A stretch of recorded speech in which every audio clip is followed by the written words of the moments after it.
কতটা নিঃসঙ্গ, কতটা একা, সবকিছু রেখে গেলে তুমি, তাই না?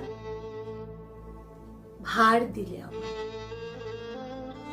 যেদিন তুমি প্রথম ভাত কাপড়ের দায়িত্ব নিয়েছিলে, সেদিন তো আমার ভার তুমি নিয়েছিলে। তবে আজ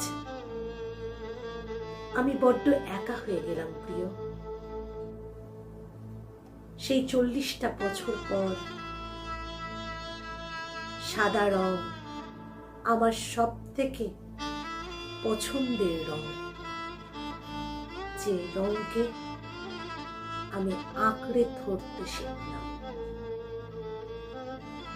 বিচ্ছেদ বা বিয়োগ এমন একটা যন্ত্রণা যা কোনোদিনও ভোলা যায় না।